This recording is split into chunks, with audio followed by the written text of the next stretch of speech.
Hello. Hello, everyone. We're just waiting for a few minutes, or for a few seconds, rather, while our colleagues jump on to the presentation. And I see that counter ticking up. So without further ado, welcome to another online presentation from Biometric Update. We discuss the latest issues and hot topics in biometrics and digital identity. I'm your host and the managing editor of Biometric Update, Chris Burt. Today, we're talking about the high-stakes duel between AI fraud and AI detection. One of the hottest topics lately, to be sure. Some of our recent webinars have delved into issues around generative AI and fraudulent images, the creation of deepfakes and stuff like that. Today, we're going to be talking a little bit more about how these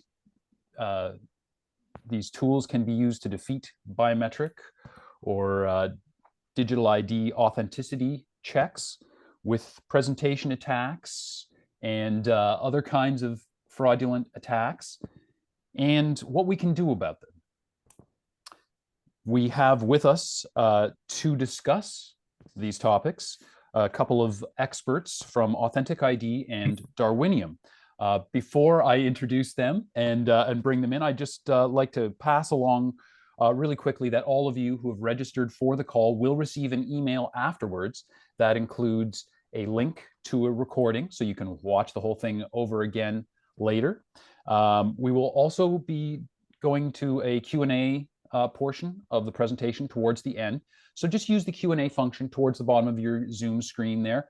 Feel free to pose questions as they occur to you. You don't have to save them to the end, although if you do, that's fine too. We will get there. So on that note, I want to let everyone know, among those few of you who aren't already aware, that Authentic ID is a pioneer in identity proofing and verification. The company has a fully automated solution that protects identities and mitigates fraud without sacrificing user experience. And joining us from Authentic ID is SVP of Decision Making, Stephen Thwaites. How are you, Stephen? I'm good. Thank you very much for having me. Well, thank you very much for joining us. Darwinium is a next-generation digital security and fraud prevention platform. The platform unites the visibility of user behavior everywhere with the ability to make better risk decisions and take action on evolving threats in real time. Joining us from Darwinium is co-founder and VP of Products, Ben Davey. Thank you for joining us today, Ben. G'day, Chris. Absolutely stoked to be here today. Well, fantastic. It's shaping up to be an excellent presentation. So let's dive right in. I guess the place I'd like to start with is the trends that you're each seeing around AI-generated fraud, particularly with deepfakes and synthetic identities. So, Stephen, do you want to get us started, maybe? Sure. A lot of information on this slide that talks about some surveys that we have done. Feel free to look around, but I want to hit a couple of very key ones. I think the most informational piece on this slide is the difference between 76% and 47% on the left. When you really sit and think about this, think of business owners, executive leaders, C-board individuals. There's a lot of confidence that they are addressing the risks around deepfake. The people that are actually putting in the processes, the systems, the technologies to detect this have a much lower confidence. So sit back and think of your organizations. Sit back and if you're a doer or if you're one of the leaders, and really challenge yourself. Do you really understand what has been put in place? And if you're one of the employees doing the work, do your leaders really understand what you have actually? So try correlate that. I think it's one of the key things around deepfake. It's a new topic. Everybody thinks they understand what it is, but there's a lot of differences between how everybody thinks we've addressed it. On the left-hand side, there's two key things I want to talk about because they'll come up a bit later. Video deepfakes. This is relatively new. You've all seen it in the news. It's all fun and games when you watch it on, okay, I'm on Facebook. So if you watch it on Facebook and you're old like me, it's all fun and games. But the challenge around video deepfakes is it's really stressing the biometric liveness detections that take place. We'll talk a little bit about that later. Synthetic identity fraud, another big topic. It's becoming easier and easier to do synthetic identity fraud. And we'll talk about that a bit later on. There's actually a service you can buy to help create a synthetic identity. Chris? Yeah, that's definitely a couple of sobering statistics there, both in terms of the disconnect and in terms of the increase. Yeah, so I understand that we actually have here a good example that will maybe help us understand the nature of this problem right now. Yeah, so do you want to? I'll introduce this, Yeah. and Christine's going to play the videos as we go through. So everyone, make a decision as we go through this. 1, 2, 3, or 4. What you're looking for is the AI generated video. Yeah, we're going to throw up a poll in just a second. So you've got a few seconds, watch them all and make your best judgment, and we'll see how well we can do. Yeah. And I will share, as I did this, I did not get it right first time. It took quite a while to actually watch the videos to see if I could figure out which was the AI generated one. Well, this Okay, is so think about it. not a static photo either, right? This is as you mentioned, this is the video. So this is the video side, not even the photo. So think about the impact of this. You'll hear a bit later on about biometric liveness, where a lot of the selfie liveness is becoming active on device. Move around, shake your head, smile, blink. So these AI generated videos are making it very realistic that fraudsters can bypass individual liveness tests as you go through that. So when you look at this and you're thinking to yourself, well, they all look genuine to me. Just imagine that one of these people is opening a bank account, creating a new account with you, a cell phone, whatever it is. They're bypassing your selfie liveness processes that you have in place. So let's see. All answers are anonymized. So while we have a fairly expert, a relatively expert group of attendees, I would say, got some interesting results here. Stephen, I'd like, yeah, what's your feedback when you see these results? So I must admit, when I went through this, I looked at everything very closely, and I looked at number 3, which is the AI generated video. So whoever the 29% are, well done. I really looked at number 3 and they had the blink perfect. But the smile never changed, and those little smile crinkles on the left-hand side of her cheek never changed. So it's very, very fine. And what's cool about some of the emerging detection technology is it's really going down to the pixel level. It's not just looking at what we see as humans, the broad picture, but it's actually zooming in at that pixel level, and we'll look for differentiators like that in videos. So well done for the 29%. I will be very honest, I chose number 2, just based on the way she moved her shoulders, but I'll join the 4%. I have to admit, I threw my hands up on this one. I ended up coming to the conclusion that if it was left to me, I would, if you told me one of these is a deep fake, yeah, which one is it? I would end up rejecting everyone. Nobody gets a bank account, right? Yeah. You're all rejected. 3 false rejections. Yep. So, and something to make you guys nervous. Mm-hmm. All of us on the phone can do this. There is not a single person on the phone who cannot go out and create one of these videos thanks to our friend called ChatGPT. And I'll cover that a bit later. It's kind of scary. Okay, Chris. Well, yeah, that's great, Stephen, and actually provides a really great segue to go to Ben now, because Ben, I'm hoping you can tell us a little bit more about the kind of organizations that are getting targeted. by fraud attacks utilizing this kind of sophisticated AI. I know, when we see it in the news, and certainly some of our bigger stories on Biometric Update about this have been, large scale fraud perpetrated against a financial services provider. We see about government stuff, but is it, beyond banks and governments, who do we still need to worry about this stuff? I think that the reality is that nobody's truly safe. So certainly Stephen looks at it from a sort of biometric identity perspective. We see it from another perspective, with the use of things like agentic browsing. So that's essentially where you've got nefarious actors using generative AI to control the browser.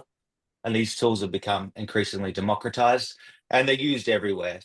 Whether you're a marketplace where you've got a problem with fake listings, synthetic ID creation, any sort of online activity can be automated through these actions. So it really isn't limited by industry, as I'm sure Stephen would agree.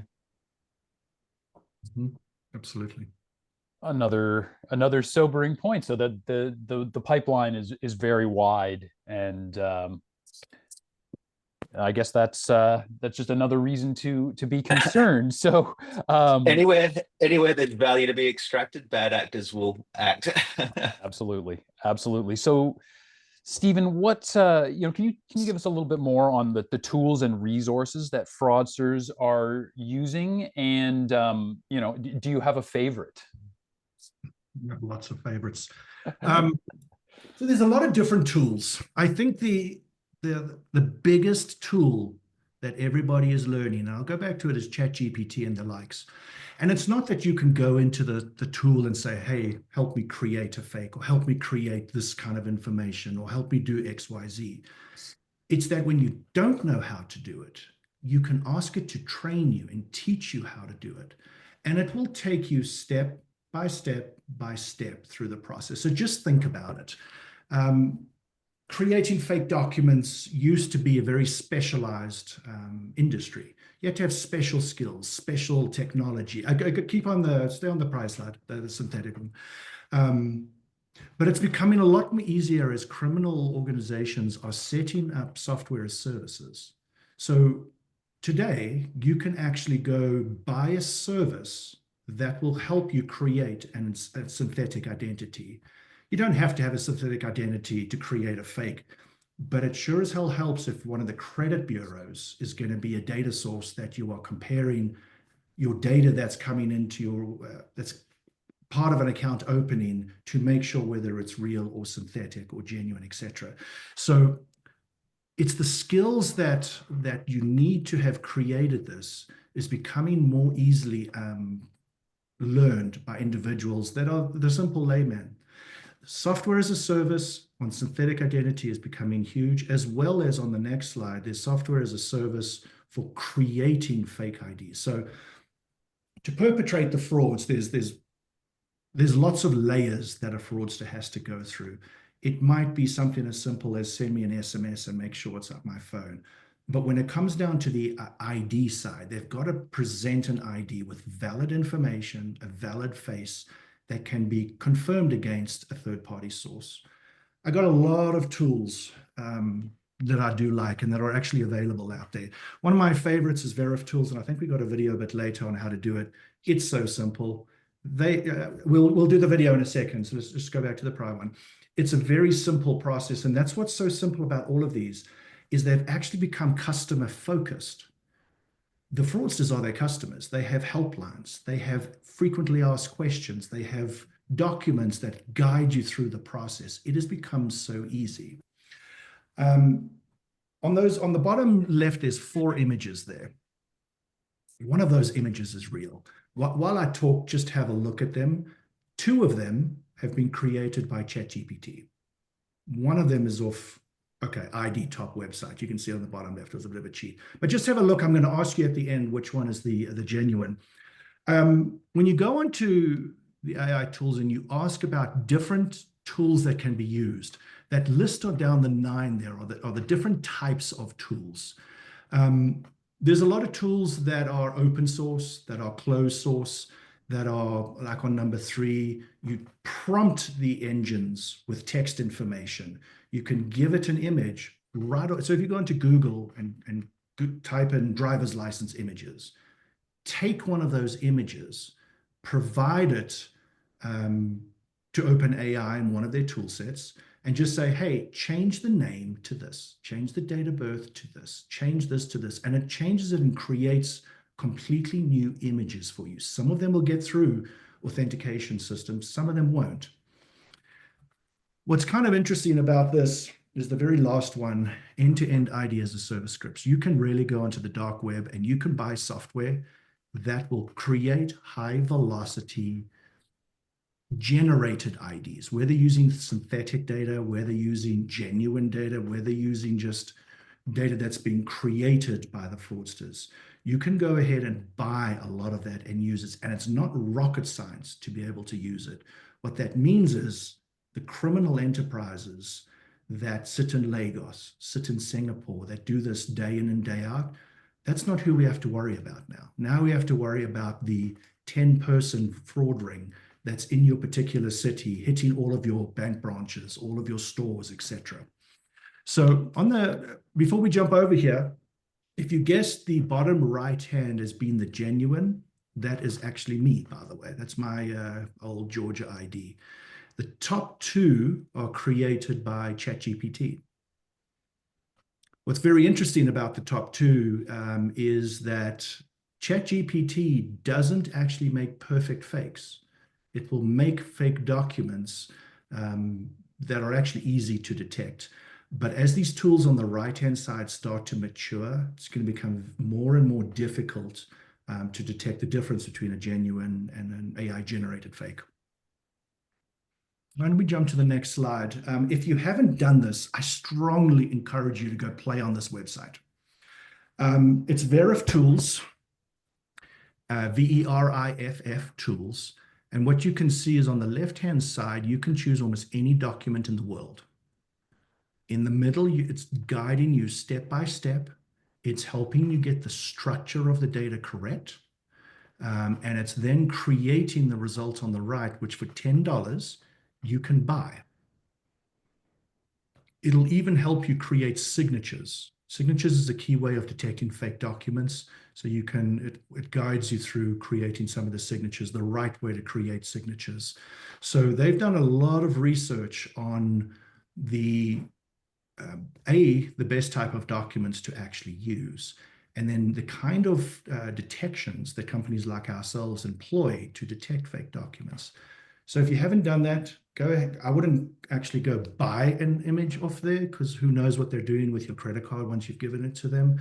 But it just demonstrates how easy this problem is for the 15-year-old to go in and now create these fake IDs as well as fraud rings.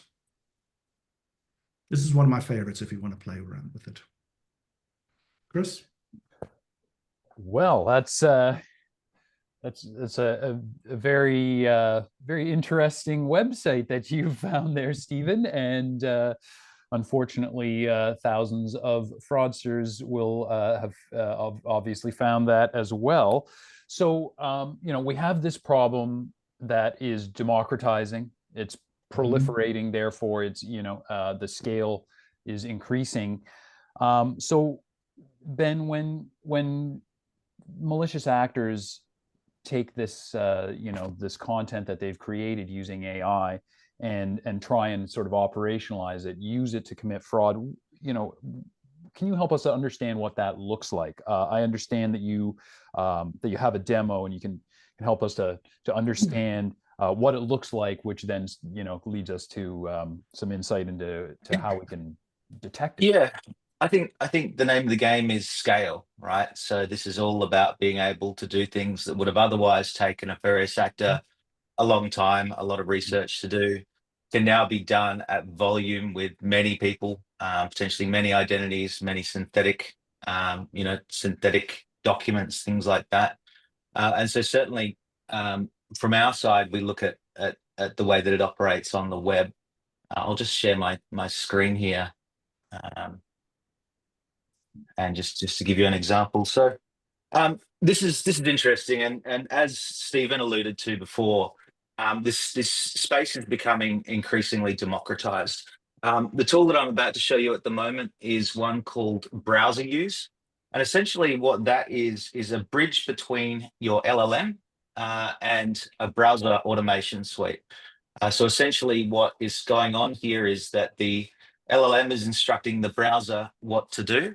Let me just share the screen here. And you see that?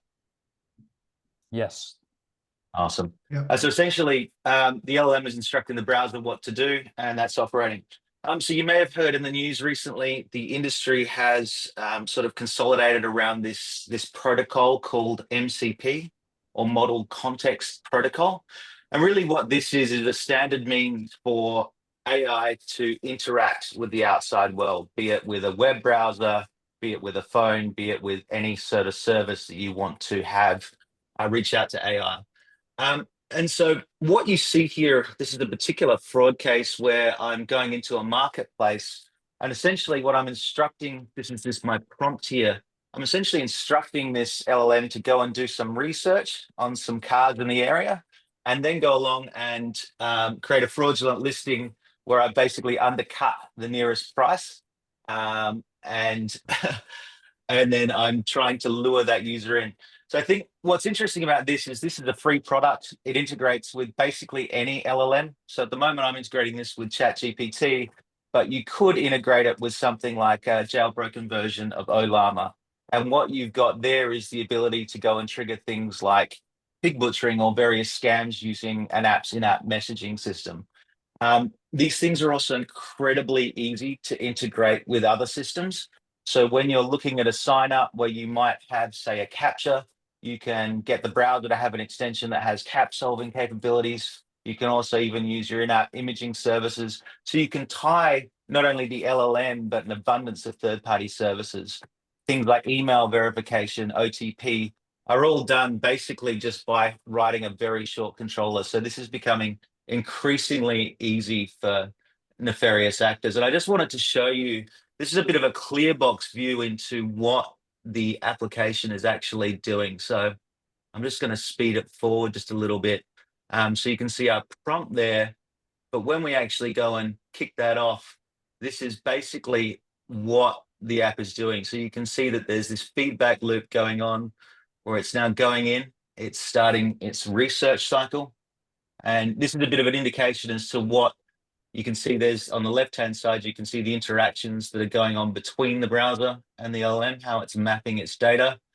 And then it goes to create a new user. So we didn't give it any instruction. And when in doubt, it just guesses the field until it gets there.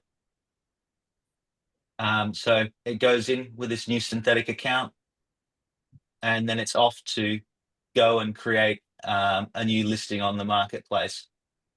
We didn't really give it any instruction on what to add, but it's basically scraped that from the other listings that are available.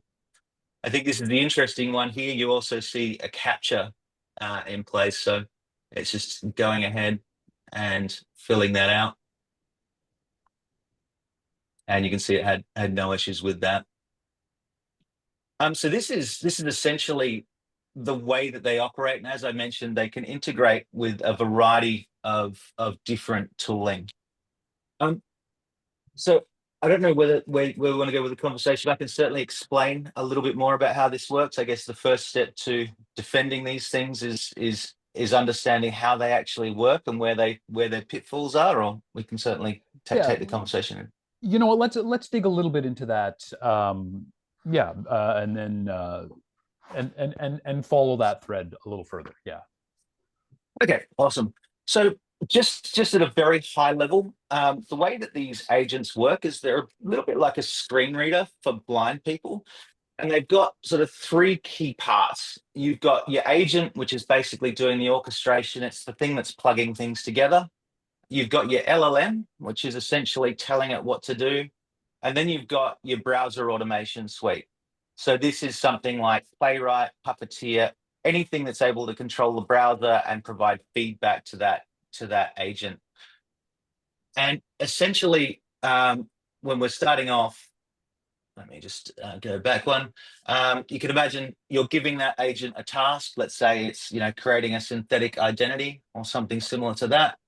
And what the agent is then doing is going to the LLM and it's giving it a set of instructions. So what's interesting here is actually setting up that messaging protocol between the LLM and the agent. It's basically saying, I want you to tell me what to do, but here's the feedback I'm going to give you.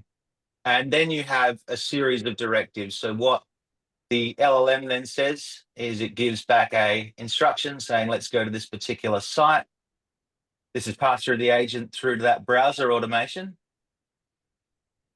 And then what the browser automation is doing is it's looking at the key elements on the page and it's sending that back to the LLM. And what you essentially get is this feedback loop. So what the LLM then responds back with is this, okay, my objective is to create an account. So I'm going to click on this particular button here and so on and so forth. So the whole idea here is that there is this continuous feedback loop where these agents operate. But I think when you look at it, essentially what you're doing is you're shoehorning an inherently human process into something that sort of operates over a text protocol. So I think that alludes to sort of some of the next steps around detection. Okay, well, that's great, Ben. Thank you for that. Before we dig right into the detection side, let's talk a little bit about the other side. I mean, I'm, imagine I'm a e-commerce merchant or something like that, and I want my customers to be able to use agents to buy things off my site. So how do you accommodate this given this situation that you just described?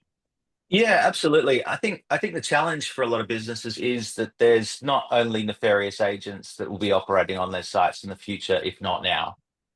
There are also good ones. You look at companies like Amazon who've just released a product that is basically buy on my behalf, where they're employing these agents to go into a commerce site, identify a product and then buy it.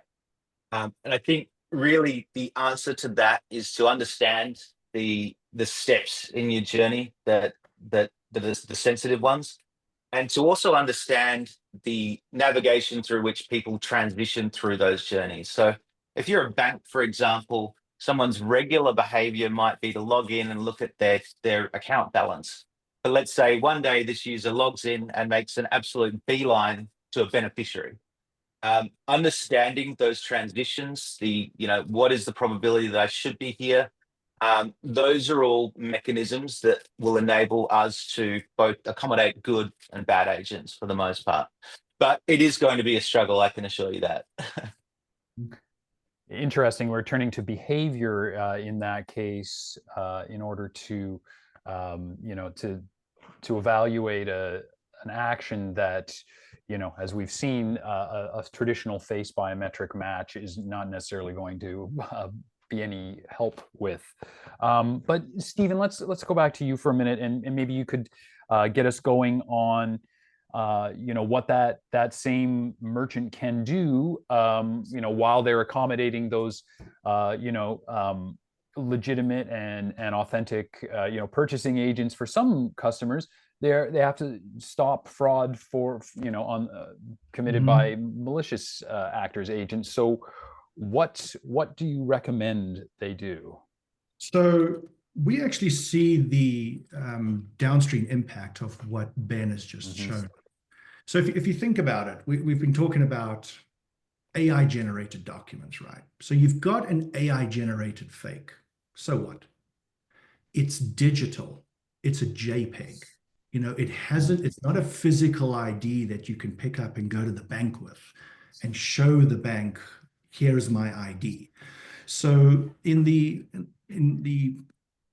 workflows where IDs are captured and processed online, think about how you actually get your ID into that. You pick up your phone, you use the camera, you put your physical ID on the table, you snap a picture of it, away you go. But now you've got a digital replica of that ID, whether it's a fake, a deep fake, an AI generated, a photograph of someone else's ID, it doesn't matter. You've got to capture that and put it into the process.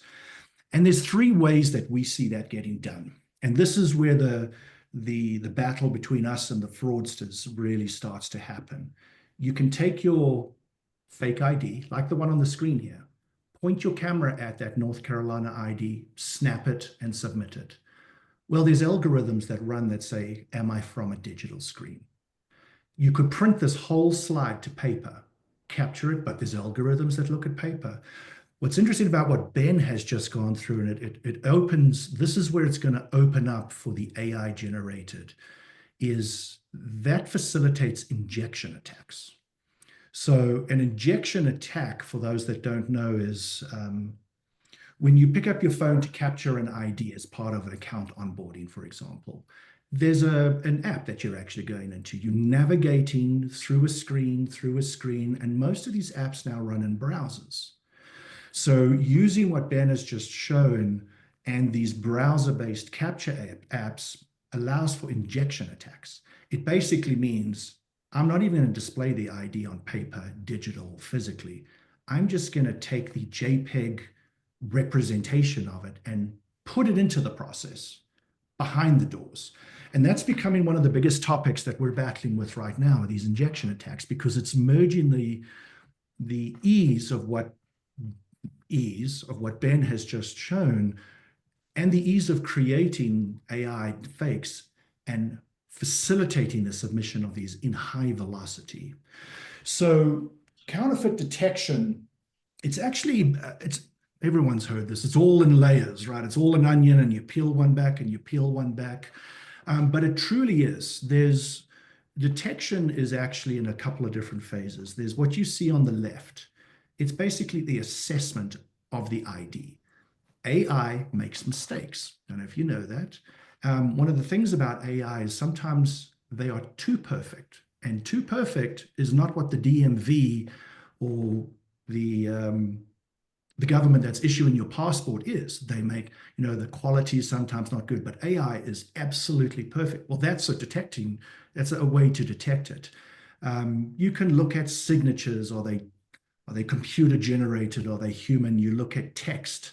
Do they know all the codexes that the issuers build in?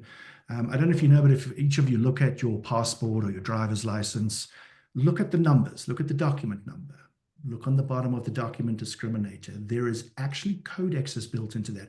And I'm using codexes as a very broad term. It's basically rules. They have created a security feature that they embed. Some of them are easy and some of them are very complicated to figure out.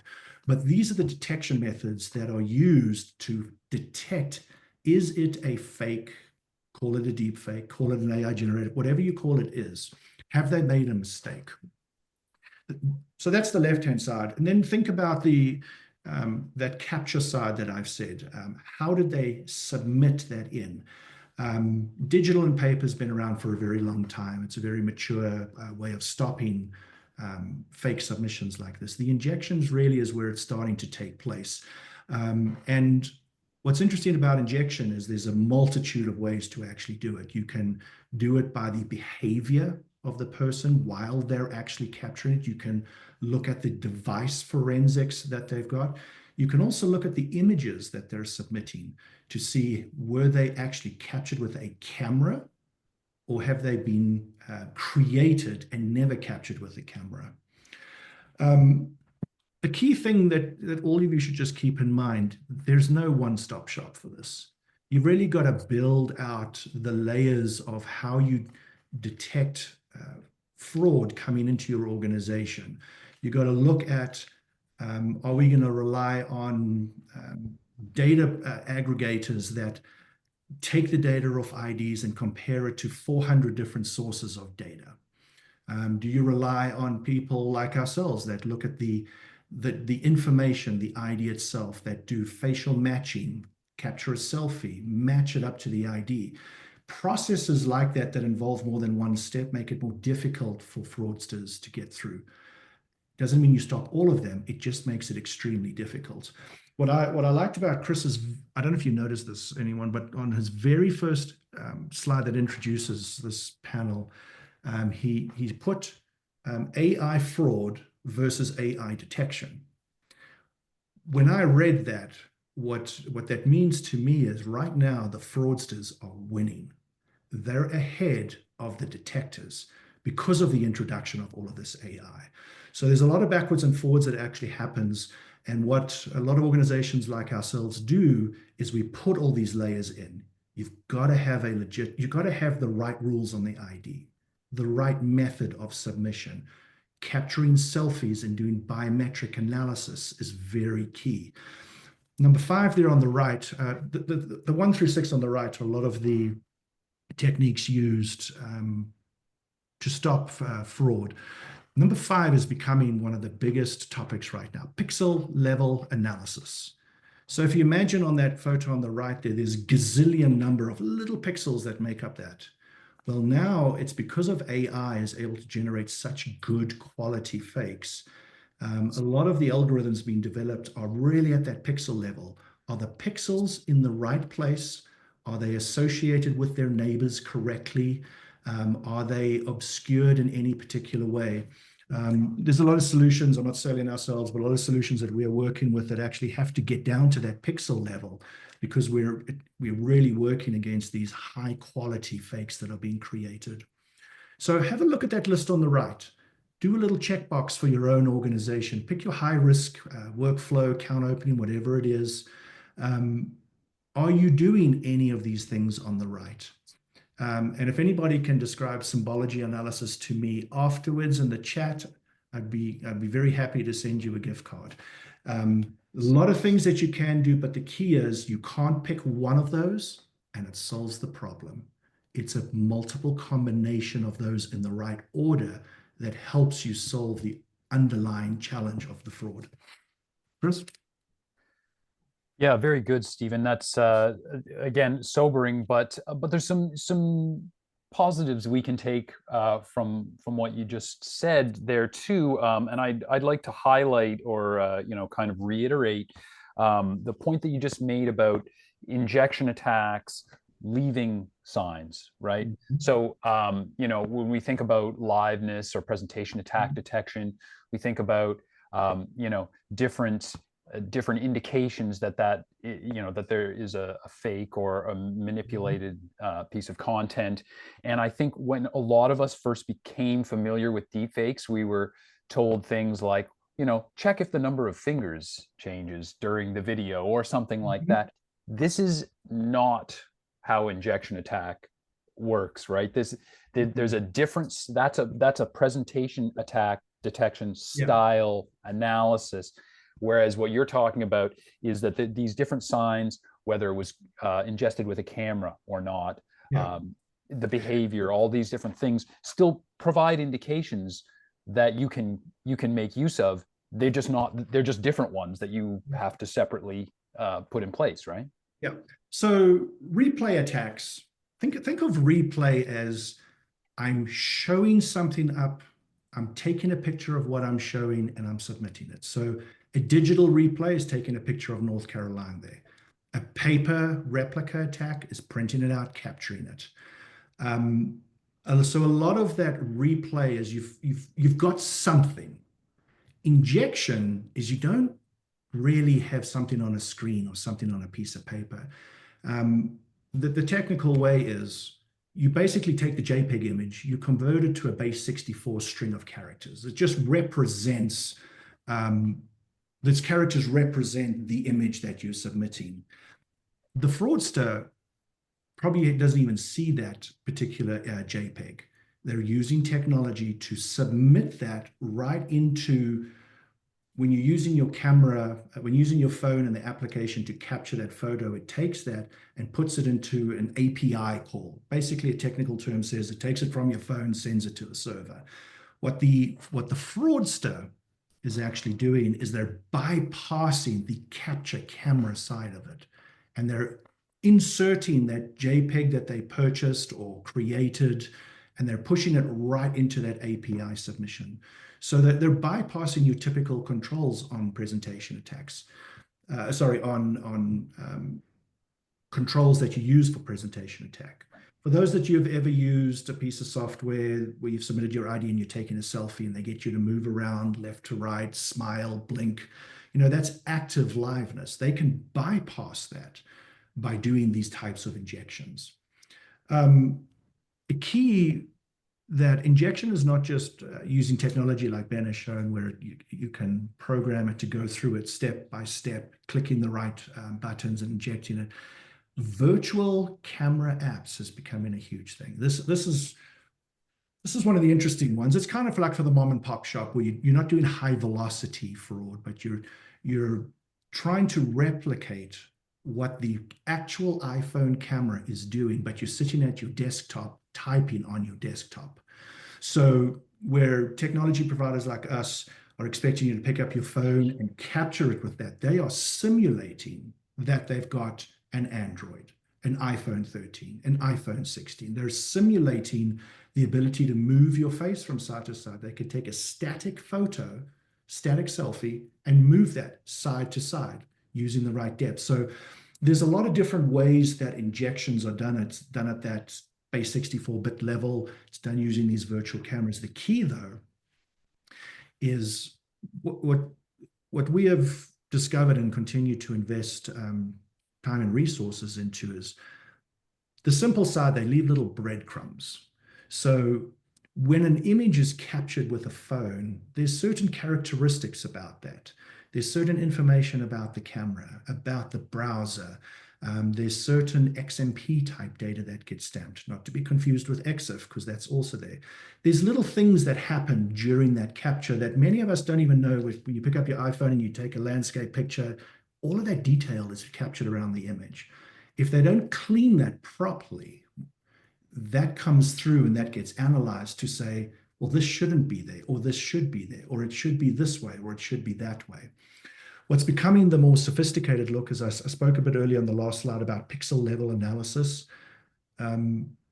capturing something with a camera, generating that on a computer for the first time. The pixels are different.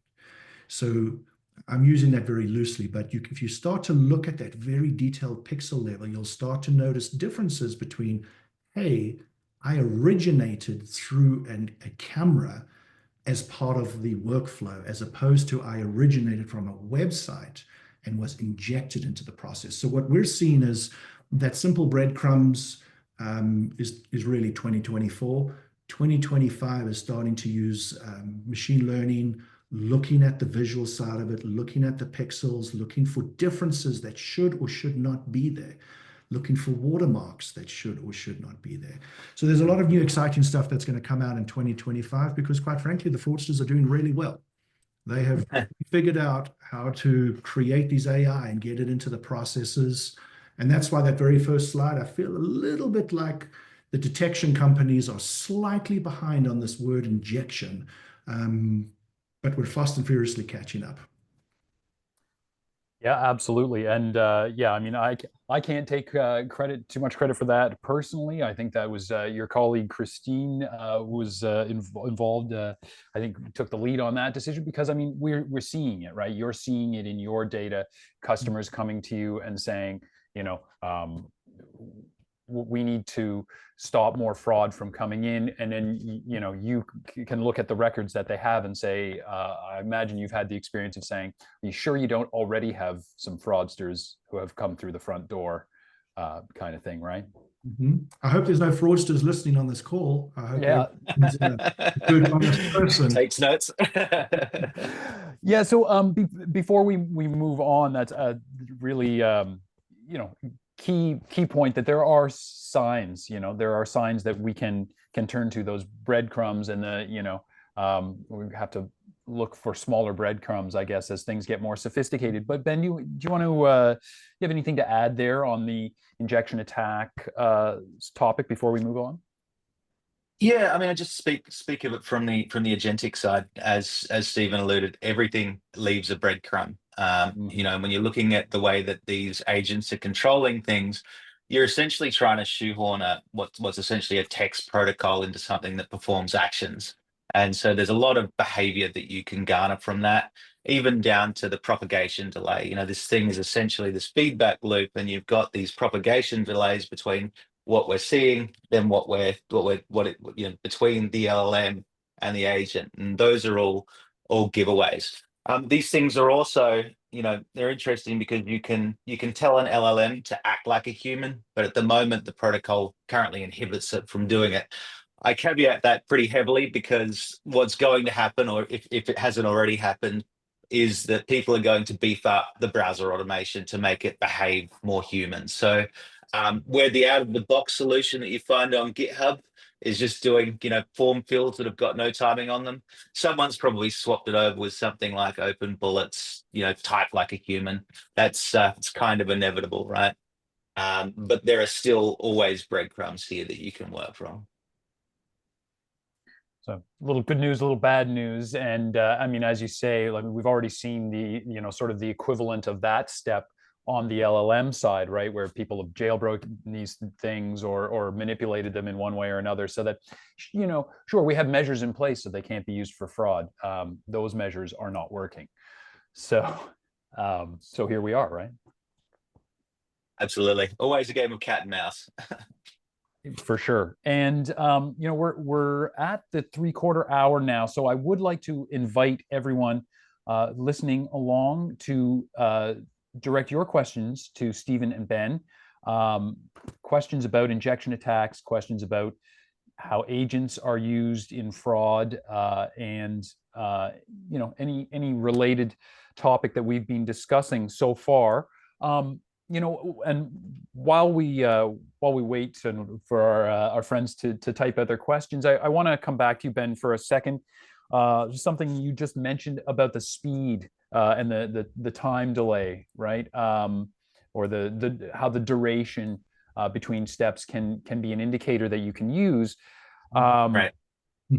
But then we all want real-time detection, right? And we need decisions about whether to approve or deny a transaction to be as fast as possible, both because we want to stop the fraud right away, but also there's a user experience side, and people want basically instant decisions. So what's a reasonable expectation in terms of how long does that detection take if you're kind of waiting for durations? And what can, as a customer, right, as a merchant, say, or somebody who's worried about this kind of fraud, what kind of expectations can they realistically have?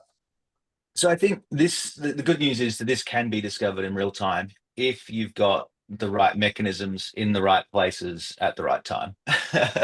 So understanding, how this agent has interacted, how it got here, what is the probability that it got here, what is its behaviors up until when it's going to do something like a form post where I'm making a payment. At the time of payment or the time of sign up or the time of login, you should have all the signals that you need to be able to make an informed decision. Good stuff. Well, provided you're instrumented correctly. So there is some good news. Stephen, do you have anything to add on that point? I was trying to think about how to add that point, and what I was going to say is, can you see me on the camera? Because I can see you now, Chris. I don't know why. Well, I can see you, and Okay. It only helps if you can see me. So, how long you should expect to detect a fraud is 1, 2, 3. Done. That's it. In today's, what we've seen a lot of pressure over the past few years is 2 to 3 seconds. Organizations want a decision. They don't want to be standing around having a chit chat with the potential fraudster or customer. It's got to be quick. So look at your organization. Look at how quickly you make a decision and how accurate that decision is, because that's the opening door to a terrorist, to a trafficker, to a money launderer, to just your simple fraudster who's trying to walk away with a few $1,000. How accurate you want it to be, how quick do you want it to be, and just keep in mind, out of the 1,000 customers that sign up, only about 30 of them are going to be potentially fraudulent. So you've also got to balance your sales teams that are that we can't wait 22 seconds for this to happen. It's going to be quick. So really look at those and say, okay, for those 30 that get through, does it cost us? How much time are we willing to wait? Is 3 seconds too long? For something like what Ben's doing, it's got to be an extreme real time. But for for us as part of these account openings, 3 seconds is actually super fast. It used to be, by the way, 30 seconds a few years ago. So automation has really improved the ability of organizations like ourselves to really get faster and more accurate at doing this. Absolutely. Now we watch the wheel go around. If the wheel goes around a few times, that's fine. If you look away and do something else, you come back, then it's a problem. Exactly. Right? If it goes around for a fourth time, it's too long. Right. So we've got a question here about studying digital injection attacks on remote video platforms like Zoom, which we're using right now, Teams, etc. We've seen that using open source, easily integrated face swaps, even with vastly different demographic differentials in the Fraudster, can successfully defeat state-of-the-art facial recognition algorithms. We were talking about this earlier. If this type of easy attack can fool the algorithms, what can humans do to ensure that who they are talking to on the video chat is who they claim to be? Wow. I mean, you know what? I'll buy you a few seconds just by saying that I am hearing that, in the video conferencing world, this is sort of a going concern that, with every new headline about something like that, there's an extra little bit of motivation for Zoom, for Teams to be able to protect the integrity of their own platform. But my impression is that the things that they are trying to do are essentially referring to all the things that we've just been talking about, the things that Stephen and Ben have just been telling us that we need to watch out for. And so they're trying to integrate a lot of those same tools, just like a banking platform or something like that. So you can wait for them to get their house in order. But on an individual level, I don't have any further advice. I'm not sure what you can do. So is there anything, guys, or are we just waiting on the platforms? I'll give a short perspective. We use interactive vigilance. I was trying to come up with a nice sexy phrase. Basically, our organization monitors who comes onto our calls. If there's an unknown something, you speak up.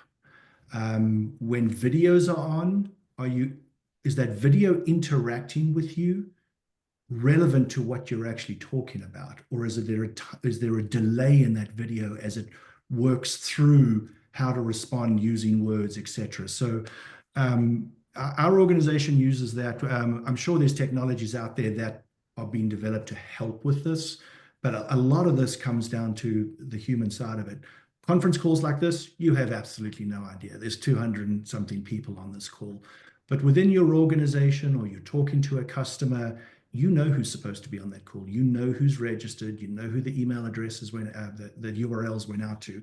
That's what we use. And there's a lot of calls that we stop and go, who is this? And if we don't know, they get kicked off. If it's an employee that's on mute and they don't respond quick enough, they're off the call. They can join again, but they'll get kicked off the call. That's how we approach it right now. That seems like what you have to do. And so for a call like this, nobody buy anything from anyone on the call or make any payments to anyone who's joined us today, and it should be okay. But in an employee or an enterprise or an organizational sort of setting, that kind of vigilance seems to be the only way. I've got another question here about the rise and proliferation of agents. And I guess they are widely expected to go from a niche professional tool to more common use over the course of the next few years. So do you agree with the premise that we're all going to be using AI and not just at work to carry out everyday kind of transactions? Is that, Ben, what do you think about that? Yeah, I would agree with that. I mean, I think that our use of AI is largely going to be in sort of the co-pilot sense. So in the same way that you currently use, well, a lot of people use large language models to go and refine a document, or refine a piece of code. This is really where I think we're moving these things as a means of expanding productivity. So in the fraudster sense, it might be where I would have otherwise had to have reverse engineered a site, I can now get this thing to operate. And so I think what's interesting, and certainly from our observations, is that we are seeing an increasing volume of these agentic attacks. I think what is probably more common in a fraudster's MO is that they're using this AI once to generate a script that they can then use 1,000 times on a particular targeted site. And so when I'm looking for targets, it gives me the opportunity to sort of do a lot more of a spray and pray type thing on victims, be it merchants or sites or whatnot, rather than having to be hyper focused on a handful of key individuals. Very good. So we are almost at the top of the hour again. But I'd like to ask each of you for just any parting words of advice as we try and navigate this, much altered, frankly, over the last few years, and very challenging fraud landscape, democratized, right, fraud landscape. What's the overarching message that everyone needs to take away today, Stephen? So I could definitely sit here and say, look at how you're doing ID onboarding, look at how you're doing biometric matching, everything I've just shown on the slide, but that sounds like a company like myself trying to sell themselves to 200 people. What I would actually suggest to everybody is play on the #1 fraud tool in the world, ChatGPT. Take an ID, change it, see how simple it is. Let it start to prompt in your mind related to your organization, related to where fraud occurs, how easy it is, how they would go about doing it. If you don't know how to do something, say ChatGPT, how would I create a fake ID? And by the way, I asked it a little earlier and told me exactly how to go about doing it. So play and educate yourselves, because I use ChatGPT, and there's a lot of other engines out there, but it's one of the simplest. Play with it, become familiar, start to think about the risks, and then start to look at your organization and go, okay, we've got these risks. How do we mitigate that? Providers like Authentic ID, providers like what else is out there? How do you mitigate and close that? But unless you really have a feel for how easy it is right now, it becomes, it's not as exciting to go to your boss and say, hey, we need to do this. It's exciting to go say, hey, check out this ID with your face on it and Bob's name on it as well. Isn't that kind of cool? Because that's what the fraudsters are doing. So play, become educated, and don't go onto the website or onto the internet and say, educate me. Use ChatGPT. It's phenomenal. Talk to it. It will help you through that. It's my best advice right now, is become very knowledgeable, because it helps you understand what we do, what Ben does, etc. So there's a way to take proactive steps to really understand what's going on. Understand, play, and it's kind of fun. It's really cool, the first fake ID you create, by the way. And I really, step one, go to Google, type in driver's license, copy it to ChatGPT and say, change this name with this name, you've created your first fake ID. Fantastic. Don't do any of our clients, by the way. I'd certainly echo what Stephen says. I think it's important when trying to fight these things is to play with the tools yourself, discover how they work, what they're doing. And if I could part with 2 words, it would be understand intent. So use these things for the same nefarious purposes that a fraudster would do, to understand the gaps that your organization currently has. Play the red team offense. Yeah, absolutely. So there you have it, everyone. Your marching orders, your homework from this presentation is to play with ChatGPT. Understand intent too, but being proactive will definitely help, and is called for in this kind of challenging situation. So Thanks very much, Stephen, and thank you very much, Ben. This has been a super interesting conversation. Thanks to everyone who joined on the call, and those of you who posed questions and who participated in the poll. It's been really interesting. Authentic ID and Darwinium are both addressing these challenges we've been talking about for the last hour, so look them up. If you come up with a question right after we say goodbye, just reach out to them online, get in touch with them through their websites, and we'll continue having this dialogue, I'm sure, as we go forward. So thanks very much to everyone, and until next time, stay safe and have fun. Thank you very much. Fantastic. Thanks, everyone. Good Thanks, luck. guys.